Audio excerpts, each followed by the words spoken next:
હું મુલાકાત લઈશ અને આ પ્રશ્ન કેમ કરીને ઉકેલવો એ દિશામાં એમની સાથે ચર્ચા કરીશ કે જો મારે રાજીનામા આપી દેવાનો થતો હોય અને પ્રશ્ન ઉકેલાતો હોય તો રાજીનામા આપી દેવા તૈયાર છું. અને તેમાં આનંદ પટેલ નેપાળવાળી વાત કરે, નેપાળવાળી ગુજરાતમાં ના ચાલે. જંગલ જમીન મુદ્દે વહેલી તકે ઉકેલ આવશે તેવી વાત હવે મનસુખ વસાવાએ કરી છે. ધરણામાં બેસવા પડકાર છે તે મનસુખ વસાવાએ ફેંક્યો.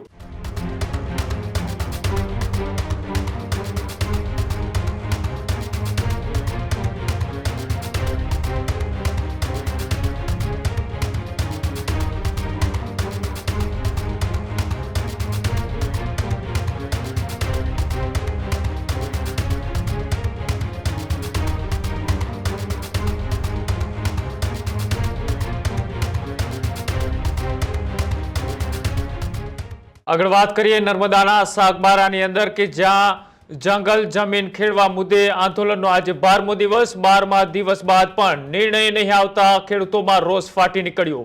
જંગલ જમીન મુદ્દે વહેલી તકે ઉકેલ આવશે તેવી વાત હવે મનસુખ વસાવાએ કરી છે.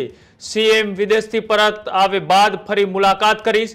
ઉમરપાડાના લોકોને સમજાવવાની પણ જરૂર હોવાની વાત મનસુખ વસાવાએ કરી. અનંત પટેલ અને તુષાર ચૌધરીના નિવેદન પર પણ સાંસદે ફરી એક વખત આકરા પ્રહારો કર્યા.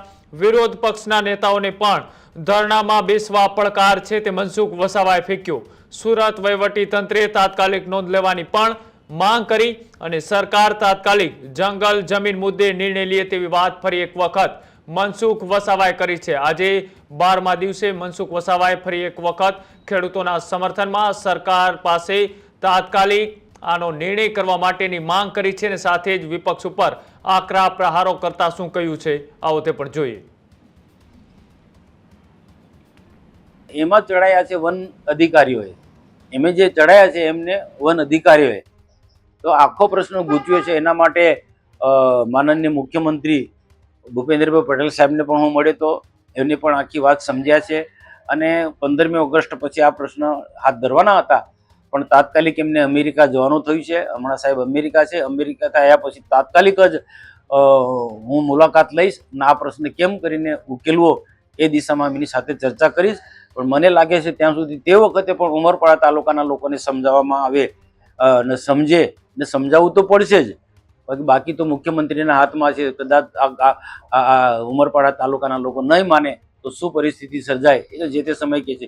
પણ આજે અનંત પટેલ આવતા હોય કે બીજા તુષાર ચૌધરી આવતા હોય છે કે બીજા કોઈ પણ જે ધરણા પર બેઠેલા લોકોની જે મુલાકાત લે છે એ ખરેખર એમને એ પોઝિટિવ રીતના વાત કરવી જોઈએ, પોઝિટિવ રીતના સ્ટેટમેન્ટ આપવા જોઈએ. હવે અનંત પટેલ ત્યાં આવીને એમ કે મનસુખભાઈ નું સરકારમાં ઉપજતું નથી, મનસુખભાઈનું સરકારમાં ચાલતું નથી, રાજીનામું આપી દેવાનું. ત્યારે મેં એવું કીધું કે જો મારે રાજીનામું આપી દેવાનો થતો હોય અને પ્રશ્ન ઉકેલાતો હોય તો રાજીનામું આપી દેવા તૈયાર છું.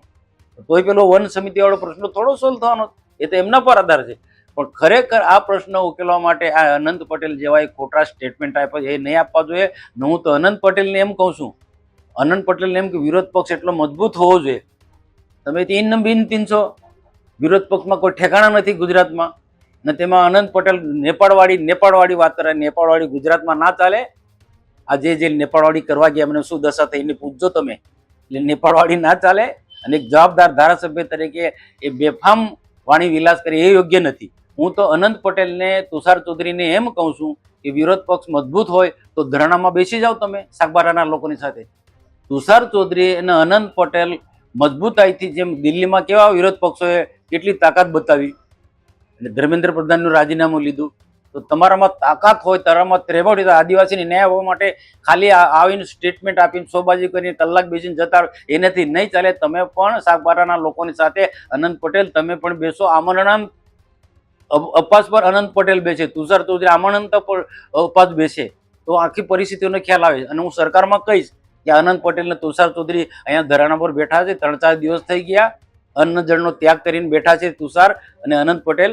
એટલે સરકારની વિનંતી કરીશ હું, એટલે તુષારને અને અનંત પટેલને મારી અપીલ છે કે તમે સાગબારાના ખેડૂતોના સાથે ધરણામાં બેસો ખેડૂત ભાઈઓ છે એ ખેતરમાં ડ્રોન ઉડાવતા હોય છે ત્યારે આપણે એક પ્રશ્ન સતાવતો હોય છે કે જે આપણે અત્યાર સુધી જીપીએસ ટેકનોલોજીવાળા ડ્રોન વાપર્યા છે, જેથી કરીને મોબાઈલ ટાવર છે અથવા તો હાઈ ટેન્શન લાઇન પસાર થતી હોય, કોઈ વૃક્ષો હોય, ત્યારે જે જીપીએસ ટેકનોલોજીવાળા ડ્રોન છે એમાં ટકરાય અને ટ્રેસ થાય છે.